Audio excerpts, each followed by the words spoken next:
Welcome to the CCFR Radio Podcast, your source for news, updates, and stories from the CCFR.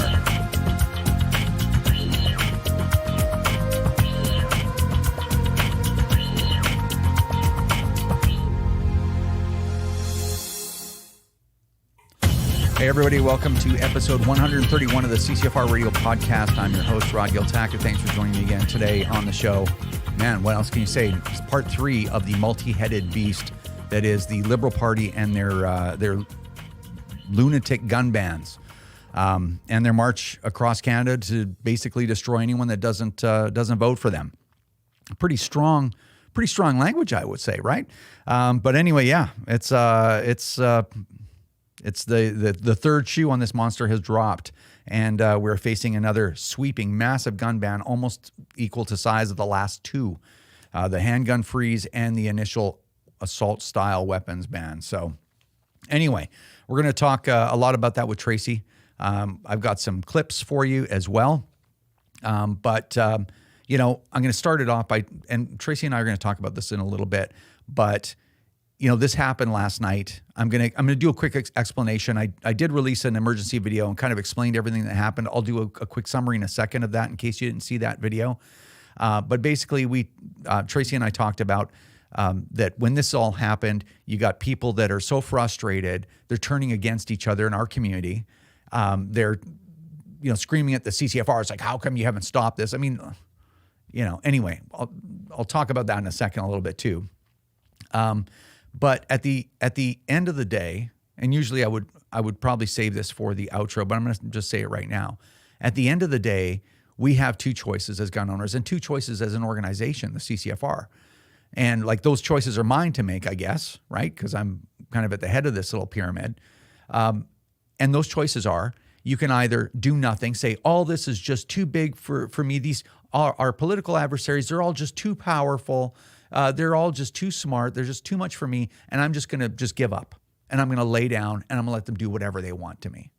That's choice number one. Or you can say, hey, you know what? If they're going to step into my life, I'm going to fight them for I'm going to make them fight for every single inch of progress that they make, even though they are way bigger than us, even though they have far more money than we do, even though they have the mainstream legacy media at their disposal. Even you can fight or you can lay down and take it. Those are really your two choices, at least in my mind, right? And so as far as the CCFR is concerned, we're going to continue to make explainer videos and make documentaries and do television shows and do podcasts and do press conferences on Parliament Hill. I'm going to be in Ottawa next week, and I'm going to do another press conference on Parliament Hill. And we're going to continue to talk to politicians.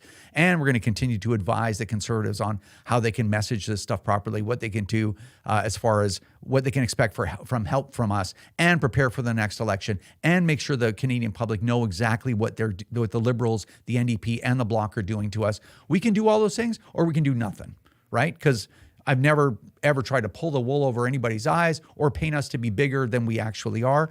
Can the CCFR pluck a federal government out of their seats and install a new one? Of course not, right? And for people to get frustrated and be like, well, how come you can't do that? It's like, what? So this is the kind of rhetoric that happens when people are frustrated. So I'm just saying to all of you, we will continue to fight for as long as you continue to fight alongside us, as long as you continue to support us and volunteer with us and things like that. We will continue to fight with you. And we will make these people's lives so miserable as possible. I want them to say, amongst themselves privately, freaking CCFR just will not give up. These gun owners just will not let up. I mean, we can handle them for now while we're in power, but man, these guys just will not lay down. That's what I want them thinking, right? So anyway, I don't know. If you're with me, that's great. If not, I'm still going to do it because it's just not in my nature to just let these people do whatever they want, even though they have all the advantages that we don't have. So I don't know. I don't know if that makes sense. I just rattled that off. So anyway, part of that is me telling you how thankful I am for all of your support. The support of gun clubs out there, that some gun clubs out there have really supported us and allowed us to do all the things that we do, right? Allowed us to show up in Ottawa and do press conferences and make a splash as best we can there, and to do all the other projects that we do, and to do more projects coming up in the future. So really important. And part of that is some of the businesses that support the CCFR radio podcast and make this a way for us to raise funds too. So here are those businesses.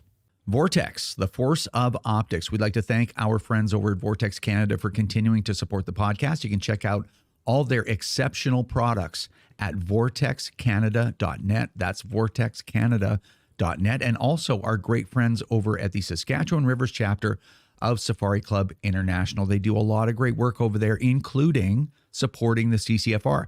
So make sure you check them out at saskriversSCI.com. That's saskriversSCI.com. Of course, don't forget our friends over at CTOMS. CTOMS Academy provides life-saving training in trauma care and human performance. Perfect for outdoor enthusiasts, hunters, shooters. You can check them out at ctomsinc.com. That's ctomsinc.com. And if you're in the market for firearms, ammunition, cold weather gear, you name it, you'll find it all through our friends over at North Pro Sports. You can check them out at northprosports.com. That's northprosports.com. All right. So just as a quick, most of you have probably seen that emergency video that was floating around. It got a lot of views, a lot more than the podcast normally gets. So I think most of you have seen it. But just in case you haven't, I'll make this super quick. And I'm also going to, in explaining this, show a clip of Raquel Dancho at the Public Safety Committee on Bill C-21 yesterday. So it'll be in her words. She can explain it to you in that way. She's a far more eloquent speaker than I am. So I'll let her do that. So in summary, the Liberals put forward an amendment to Bill C-21. So the amendment part of the passage through the parliamentary process happens right at the very end of the House process, right? The Senate process is after. This is right at the end of the House process, after everyone has debated the bill and all of the experts have given their testimony. You're only supposed to make minor tweaks at this point based on what you've heard. But they've decided to roll out a massive, massive gun ban, probably affecting 1 to 2 million firearms, right? I mean, you look at the list. It's like any centerfire semi-auto with a detachable magazine, basically, plus a whole raft of other firearms. We haven't seen the list yet. We'll probably get that by the time you're watching this, but it's going to include probably the SKS, include some Benelli shotguns, even pump-action ones, because maybe they look scary or something. Could include 22 rifles. Like these weapons, I don't know any militaries that have used the 22 rifle in combat recently or ever, but they're weapons of war apparently. So it's a massive gun ban, no buyback included, and it's going to affect like literally everybody. It's going to probably 2 million firearms and probably 1 million Canadians that own them. So really, really huge. So anyway, I'm going to reserve comment because you listen to me babble on all the time. I'm going to let Raquel Dancho let you know what is exactly that passage in the bill about the semi-autos. And the other half of the clip is just some comments about how bad the Liberals are as a governing party. And don't forget, whenever we say Liberals, the NDP, all of their MPs are supporting them, all of them, including the ones that are, a couple of ridings away from me on Vancouver Island, and the Bloc Québécois. The Bloc Québécois, who is a provincial party basically that are operating federally, they're supporting this thing the whole way. There's a lot of reasons why this is so bad. Anyway, check out the clip. G, a firearm that is a rifle or shotgun that is capable of discharging centerfire ammunition in a semi-automatic manner and that is designed to accept a detachable cartridge magazine with a capacity greater than 5 cartridges of the type for which the firearm was originally designed. I am quite shocked, and I am shocked that it is in the scope of C-21 even without the financial implications. C-21 was sold to the public as a ban, a sort of a long-term, slow-burn ban, a handgun freeze, so to speak. It also talked about red flags, airsoft. It said nothing about an all-out war on hunters in Canada, which is what this is, Mr. Chair.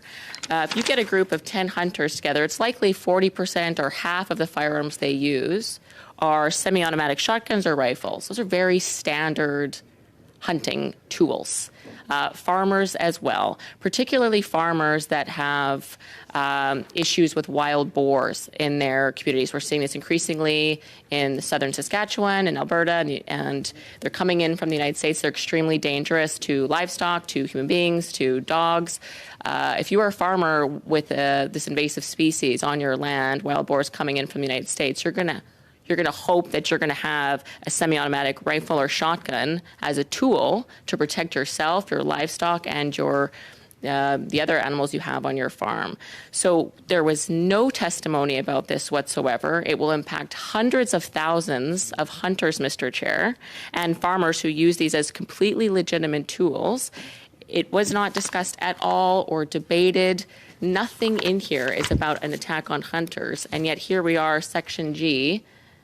Every promise that's ever been made by the Liberal government that is not going after hunters is thrown out the window. So Ms. Dancho is absolutely right. The whole thing is shocking. It's absolutely outrageous.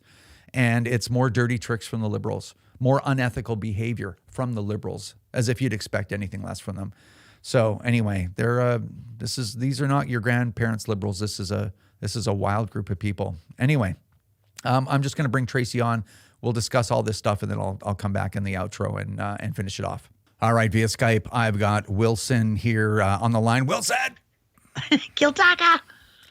You know, I'm going to start this whole thing off with an interesting comment. So I did that emergency video yesterday.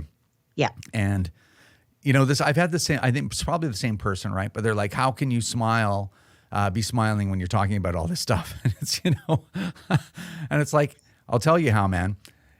You know, there's a lot of negative stuff happening.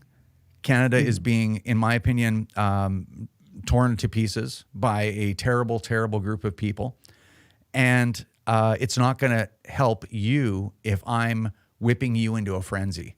In fact, I need everybody calm so they know exactly what to do so that we can continue to push back against these people and not wreck our own lives. Because I'll tell you, if you let these people get into your heads, and I've talked about this before, they will wreck your life. You'll walk around in this angry, depressed mental state, and they'll have taken everything else from you. Then they will have completely taken everything from you. So yes, this is very negative. Yes, I'm very angry, but I'm not going to let my anger affect other people. And that's why I approach this the way that I do.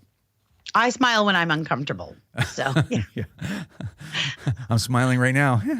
In fact, you know what? I had this at somewhere around the middle of the list, but why don't we talk about it now? So this whole gun ban thing, well, whatever, the amendment to enact a gun ban sometime in the middle of next year happened just 24 hours ago. Yes. And, you know, you see the frustration because as soon as it happens, right, I feel like the walls are closing in on me and my face gets hot. I'm like, oh, what now? What am I going to do now? You know, everybody's going to be looking at me to do something. And of course, I just need some time to just figure it out, and I'll come up with a plan, and we'll make it as difficult on these people as possible. But you know, you see people handle this kind of stuff in different ways, and you saw a lot of people just fighting with each other, which is the rats in the cage, right? It's the shock-induced rage that happens. But why don't you tell everybody about the post that you made and kind of how that turned out? Yeah, well, of course, I was live tweeting the SECU meeting where this amendment G4 was brought forward, which is basically, a hunting gun ban, a ban on semi-autos. And immediately people are posting in the group and, you know, they're upset and people are freaking out. And we sent out a mass email and we're getting all kinds of crazy responses to the email, and people are calling the office. Like, it's sheer panic, right? And I get it. Like, I'm frustrated too. I'm freaking out too. But I just noticed everybody was just going nuts. And, you know, I was trying to digest what just happened and what this means and answer calls, and politicians are also calling me and everyone's calling me. And I just thought about it, and I thought, you know, I could see people fighting in the group a little bit, and everyone is on edge, and rightfully so. I mean, we're getting hammered here, right? So I just made a post because yesterday, aside from getting beat up by the Liberals with a gun ban, I started my day off terrible. So I'll read the post I made on my own Facebook wall, which got a lot of attention, and I actually got a lot of feedback on it.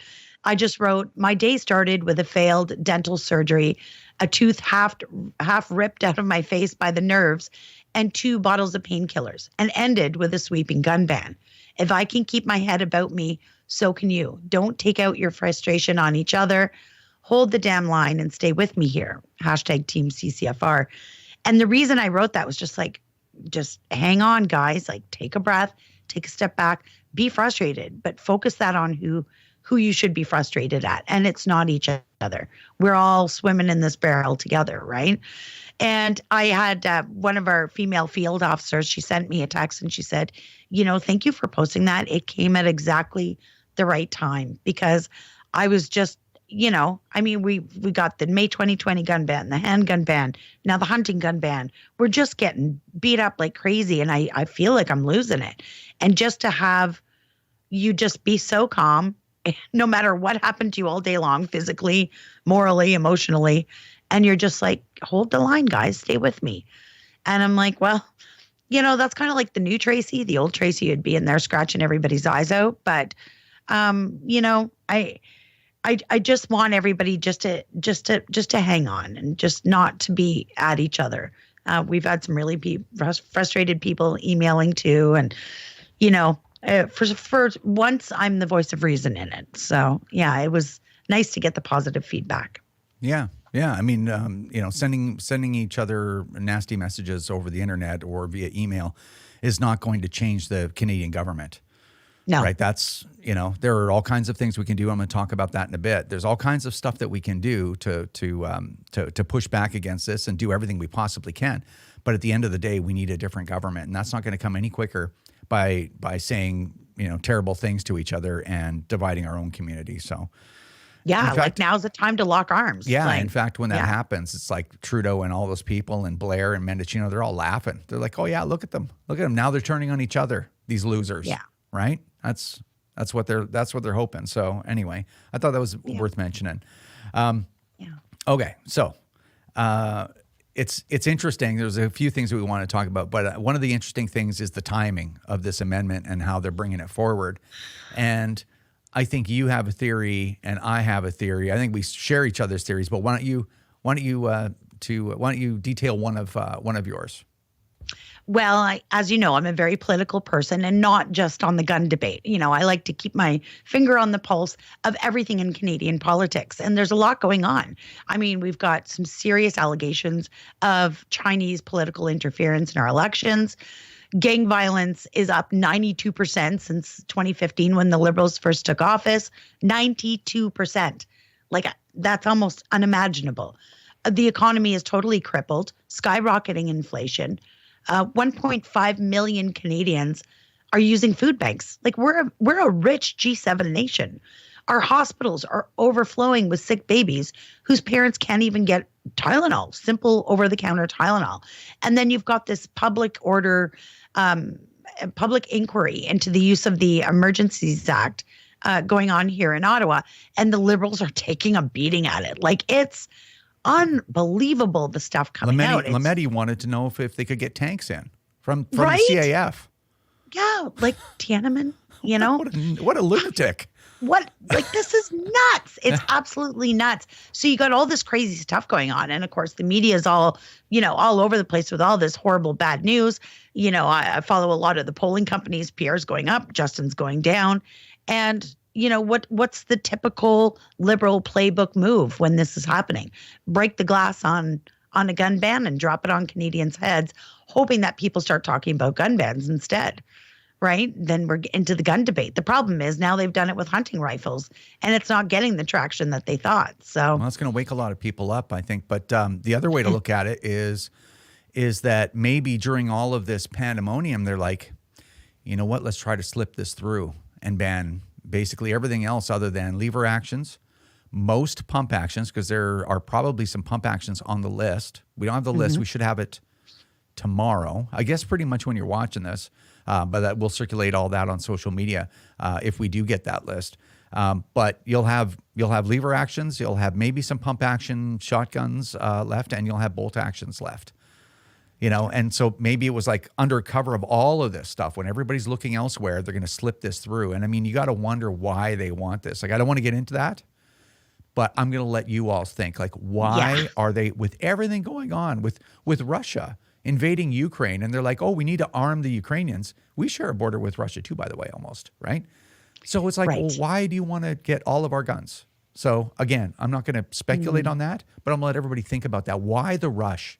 Why right now? And you know what? The government cannot prove that there's a line between licensed gun owners and firearm-related violence. They don't have anything. That's been It doesn't exist. yeah, that's been brought up several times during committee. It's been brought up nonstop for the past 28 years, right? 30 years since the 90s. But they're like, we're going for everything. So Yeah, they're going for it. Yeah. so I don't know. Maybe it's a little bit of both. We can slip it through, and on the other side, maybe it'll be a great distraction. I don't know. Yeah, maybe it could totally be both. I put nothing past this government. Yeah, Nothing. You literally can't put anything past them. They make a promise, they break it the next day. They don't look back. There's like, what promise? I've said this all along. Like, just they are the government of gaslighting people. It's really unbelievable. Yeah. Anyway, speaking of bad liberal behavior, endless bad behavior by these infantile liberals. Talib Nur Muhammad, the giant infant in a suit. Oh, your friend, Yeah. you mad, bro? Man, Talib, you mad, bro? So anyway, I'm laughing because I'm uncomfortable. oh, clown world. boy. So anyway, what he decides, it's not even that he showed such bad judgment when I was there. Right. Like I had, it's funny. Let me back up just a little bit, just for fun. I've had lots of time to think about that interaction, and it's, and they're all like, oh, look at these terrible, mean tweets. Look at how bad you treat everybody. I was like, hey man, we've been treated terribly only because we don't want our stuff taken for 7 years. But here's the difference. I didn't show up with all these mean tweets printed out on pages because I didn't think that was the place to talk about mean tweets. We can talk about that. We can meet up in person because I'm in Vancouver and he's in Vancouver Granville. I'd be more than happy to go to Talib's office and we can look at each other in the eyes across the table and talk about mean tweets. But I guess that was not something he wanted to do. So he brought that to committee. Well, the difference is I didn't think that was a place for mean tweets, but they believe that this whole government infrastructure, that's the place to bring up mean tweets. Oh, yeah. It's their playground, Oh, right? yeah. What a joker. It's not a serious committee to discuss legislation and how it's going to impact Canadians. Yeah. It's a playground to poke the eyes of people that wouldn't vote for them. Yeah, he's right? not a serious person at all. No. On any level.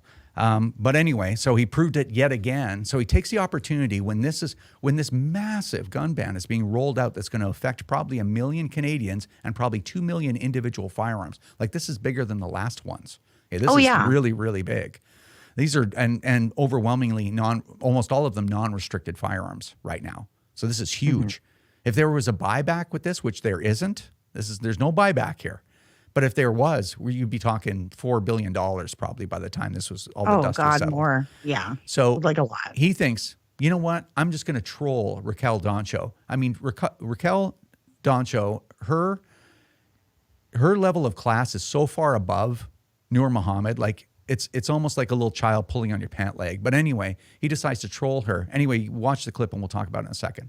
Mr. Chair, on my point of order, that we should be within our rights to know, or to ask and to know, if the semi-automatic hunting rifles and shotguns that are going to be banned in the hundreds of thousands, if not millions, if those people are going to be compensated. I think that's a legitimate question. If they cannot answer it, then Liberal members on this committee should have that information. This is impacting hundreds of thousands of people with very expensive tools that they use on their day-to-day basis. So I'm just saying the respectfully, I disagree compensation with you. regime, however that unrolls, is not the subject of this particular Point of order, amendment. Mr. Chair. Mr. Nur Muhammad, on a point of order. Given that I have nowhere, to Ms. Dancho's point, I think, given that there is nowhere in this document that speaks to a buyback of any kind, I mean, I would agree with you. I think it seems that it would be out of order. But just for clarification, if Ms. Dancho wanted to propose a buyback, I'm sure she could propose such an amendment, correct? Yeah, that would be a charge on the Treasury. Yeah, unbelievable. He doesn't even deserve to be in the same room as her. Anyway, so why don't you enlighten us as to why they are not offering a buyback on this amendment? Yeah, so that's what's different. So you remember the May 2020 gun ban. There's apparently some sort of buyback confiscation program coming for those guns. But it's interesting that there isn't for these. And the reason for that is in order for an amendment to be considered suitable to be considered acceptable, it can't have a financial impact. And of course, a buyback program for, I don't know what it would be, millions of guns, would of course have an astronomical financial impact on the government. So they can't attach anything financial to the amendment, or the amendment would be ruled out of order. So basically they're like, well, we're going to prohibit all these guns. You're not allowed to have them. And that's it. So, And that's and it. then he's like, oh, you want to buy back? Maybe you should suggest it. Yeah. Yeah, as if this is the prohibition isn't the Conservatives, wasn't the Conservatives' amendment. No. So why would you? But they don't want the. Yeah, and then he tries to look serious while he's doing it. Anyway, what a horrible. These are bad people. Like, these are not good people. These are bad people. It's incredible that people like that are elected into positions and get to roam the halls, the hallowed halls of Parliament. It's just. Yeah, our system is just rotting from the top down. The fish rots from the head down. All right, That's right. let's move on. We talked about that. Okay, so now that we've talked about all the frustrating stuff, we'll talk about a couple of good things. Yeah. Alberta has decided to. How should we say? Oh, I'm going to say bite back. I'm not going to say flip the government the bird, but they've decided to bite I back. think they are. Yeah, okay, maybe they're flipping them the bird. But yeah, Tyler Shandro has come out and pushed back against the federal government once again. Yeah, so God bless Alberta. First of all, I just want to say that. So Minister of Justice and Attorney General of Alberta, Tyler Shandro, came out today within kind of more or less hours of the news of the amendments to C-21. He came out swinging, and he has a tweet out. It says the proposed amendments to Bill C-21 expand the number of banned firearms, criminalizing hundreds of thousands of law-abiding firearms owners. Alberta will take action. And then he includes a link to his official statement. I'm not going to read it out because it's really long, but he talks about how they came out in opposition with the 5 other provinces to the confiscation regime, saying he wasn't going to help the Liberal government take our guns before. But he's saying now, I'm going to read the last line because it's really important. He says, with the amendments tabled on November 22nd, it has become increasingly clear that these actions are not enough. It's not enough just to oppose it. He says the federal government is clearly seeking to ban legal firearm ownership altogether. In the coming weeks, Alberta will explore all available options to take action. So he's not just talking about it and opposing it. He's like, we're gonna look and see what we can do about this. I'm not entirely sure what that looks like because, of course, firearm regulation is federal. But he's the Attorney General of the province. He's going to do everything he possibly can. So all eyes will be on Alberta for sure. Yeah, and then Saskatchewan showed up as well. Scott Moe released a statement also. I love Scott Moe. He's just a real common sense guy, premier of Saskatchewan. And he tweeted shortly after that, after Alberta, he tweeted yesterday without warning the federal Liberal government introduced amendments to Bill C-21. Read my full statement. I'm not going to read the whole thing on air, but you can find it on Twitter. And at the end, it says, we do not support the federal government's firearm control measures as outlined in C-21. They eliminate lawfully licensed firearms owners' right to access and use their legally acquired firearms. He also talks about how he does support initiatives that target the criminal and illegal use of guns. So pretty reasonable position. We're not about criminals using guns, but we're also not about seizing guns from law-abiding Canadians who've done nothing to deserve it. So yeah. Well, and we've also heard from Mike Holland over in New Brunswick, who is going to do an interview with us, and has said he would like to be on the TV show as well in the next episode. New Brunswick is another province that a lot of hunters. This is important to the people of New Brunswick and their way of life, right? Yeah. It's some crazy stuff. So hopefully we'll hear from the Yukon, and hopefully we'll hear from Manitoba as well. That would be the old crew from last time, the rejecting the buyback. Yep, my phone's on. Just give me a call. We'll talk about it. Give me a call, Canadian provinces and territories. Call me up. Check us out at CCFR. Anyway, okay. So now Sorry.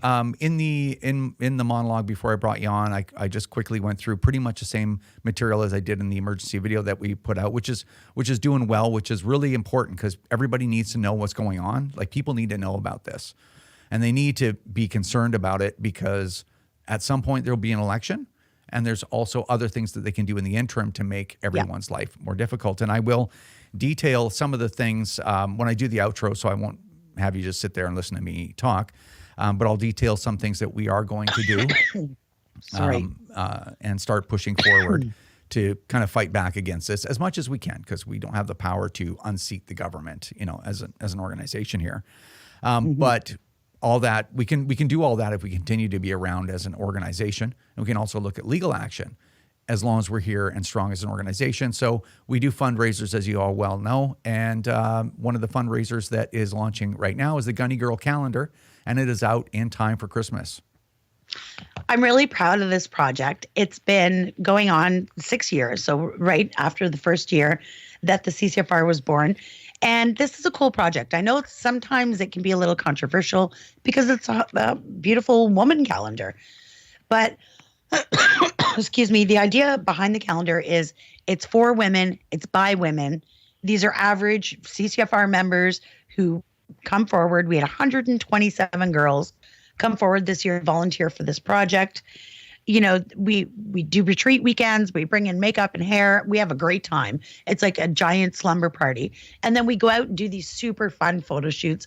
The girls come out of it feeling like $1 million. We put together a really beautiful calendar. Lots of retailers support it. And then, of course, we sell it to you guys. You guys pick it up. And the one time that registration does not lead to confiscation is with the calendar. You can register it and enter free draws, contests all year long. So it's calendar, it's prizes, it's there's a inserted poster in here, double-sided poster, bonus poster. It's just a really fun project, and you probably know some of the girls in here. We also have some events through the winter when there's not as many shooting events. We do calendar signings, which is fun. So we gather up a bunch of Gunny girls, head over to various retailers. You can follow social media to find out when and where. And you can meet the girls, pick up your calendars, support the CCFR, support the women's program. And the money from this calendar sale goes to help support our women's program, which sponsors and hosts ladies' range days all across the country all year long. Literally thousands of women get the opportunity to come out and try the shooting sports who otherwise wouldn't. Now, whether or not they all become gun owners, that's, of course I would like that, but that's not the important thing. Is women vote. So I need them to look at gun ownership differently. And we all know the very best way to influence somebody's opinion about guns and gun ownership is to go to the range. Yeah, it costs money, so we sell calendars. Yeah, awesome. So those are in the store. You can get them now, and just in time for Christmas. I think it's a 13-month calendar, if I'm not mistaken. It is. It's a 13-month calendar with a double-sided promotional poster included. That's so, awesome. Yeah. Awesome. Well, good work again on that. And I think that was we did our whole list. Okay, we did it. Awesome. All right. Well, Godspeed to us all. Thanks for the update, and we will see you in a couple of weeks. All right. We'll see you then. All right. So breaking news. I had to do an emergency re-record of the outro, and I did the same thing for our TV show too. So I'm dressed a certain way for the whole show, and then I'm wearing something completely different. So anyway, the reason why I'm doing this emergency re-record this morning on November 24th is we have the list. Okay, so we did some speculation, and now we can tell you what's real. The SKS will be banned once Bill C-21 receives royal assent. The Liberals have all the votes they need to push this all the way through the process and make this a reality, and they can fast track it as well. Because guess who's helping them? The NDP are voting in lockstep with them. They don't care. They'll tell their constituents one thing, and they'll vote for something completely different. Same thing for the Bloc. The Bloc is supporting this 100%. So when you look at your Bloc MP, that's the person taking your guns. When you look at your Liberal MP, that's the person that says one thing to your face, turns around and does something else. When you're looking at your NDP member of parliament, no matter what they tell you, they will take your guns away. And for what? For what? Can they give you one shred of evidence that licensed gun owners represent a disproportionate risk to public safety, right? Aside from a handful of outliers. Do they use the same standard in regulating anything else in our society as they do regulating firearms? Risk versus the freedom to own property. Can you compare that with anything else in our society, right? So anyway, SKS banned, no buyback. In fact, not only no buyback, but of course the Liberals want to laugh in the face of Canadians. Like, yeah, there's no buyback. If you want one, why don't you ask us for one and we'll think about it, right? Unbelievable. Also on the list, the GSG-15 and the GSG-16, 22 caliber rifles, not 22s that are variants of other guns or conversion kits, purpose-made 22s. These are the weapons of war that Bill Blair and Justin Trudeau and Marco Mendicino and David Lametti who is this? Who is this guy? Yeah, these are the weapons of war that they're getting off the streets. So I don't know how many GSG-15s they've been finding in the hands of gang members or rogue license holders, but yeah, they have to be banned as well. So it's just wild because people like these that I just mentioned look straight into your eyes, and in some cases in person, if you remember, straight into your eyes and tell you that these are assault weapons, weapons of war, completely designed for soldiers to kill other soldiers. And they do that because of probably three reasons. Number one, they think that you might be a Liberal voter. So thus you are so brainwashed and so gaslit that even when the truth is right in front of you, you can't distinguish truth. You can't distinguish fantasy from reality, truth from lies, right there. Or number two, they think you're too stupid to know the difference. And they're preying on your stupidity. They're preying on your ignorance, just like any predator preys on its victims. Or three, they just don't care. They're like, yeah, I'm going to just say whatever I want. I'll never be held accountable. Who cares? It's only your life. I'm doing just fine. That's what you got. That's what's going on. You have the proof right here, and you have the lies that they'll tell you staring right into your pupils. Anyway, as you know, like I don't like to talk like this because getting people whipped into a frenzy doesn't serve a lot of purpose.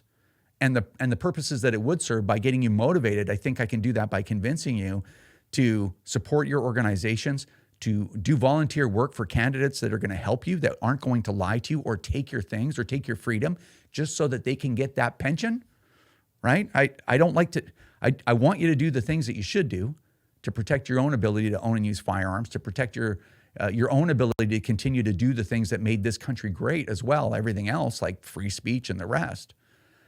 But I don't want to give you the anger. But unfortunately, it's like sometimes it's like, wow, it's like, how can you even, it's hard to stay calm anymore when this is how in your face it is. It's like they're spitting in your face and they're asking you what you're going to do about it. So I'll tell you what the CCFR is going to do about it, but I'm going to go through that. I'm going to finish this, but I'm going to go through a list in the next podcast and lay it all out for you. What can be done? Okay. I cannot change the government.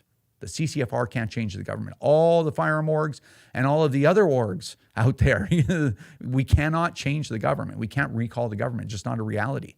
But what we can do is just make their lives miserable, make them fight for every single inch all the way to an election. Educate as many Canadians as we can between now and the next election. Make as much noise as we can between now and the next election. And then when the election comes, we drop the entire war chest on that election.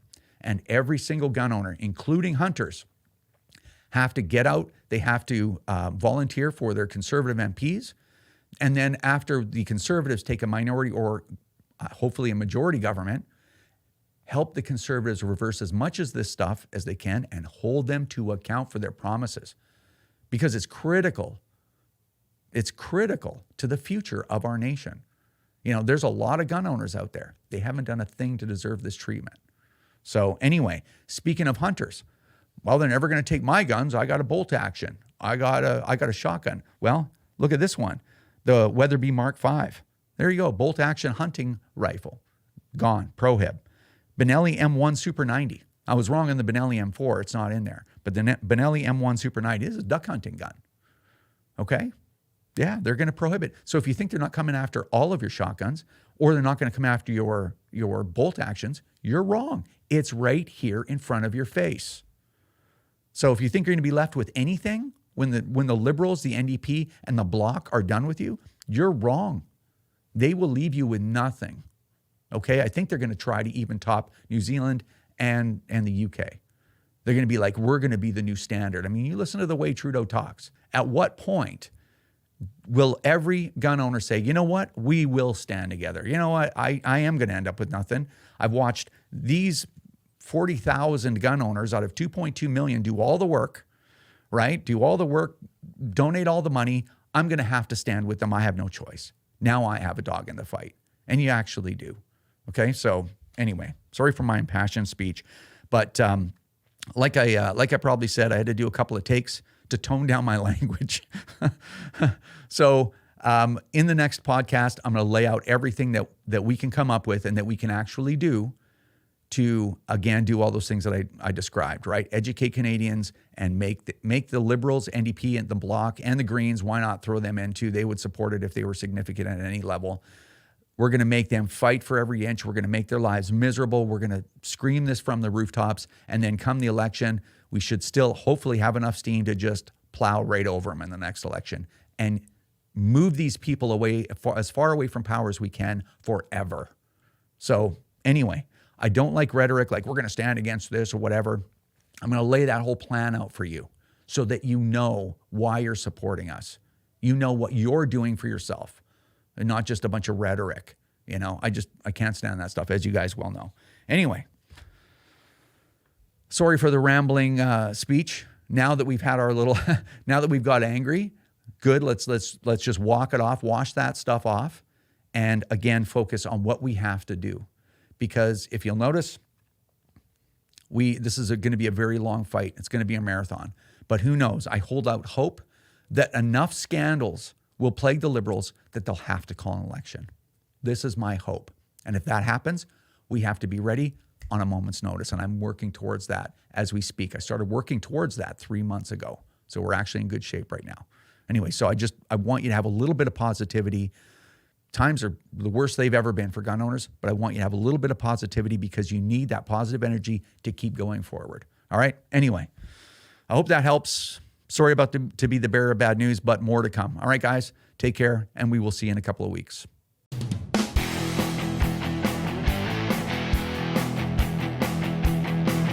This is another episode of the CCFR Radio Podcast. Remember, if you don't stand up for your own ability to own and use firearms, who will? Join the CCFR or donate right now at www.firearmrights.ca.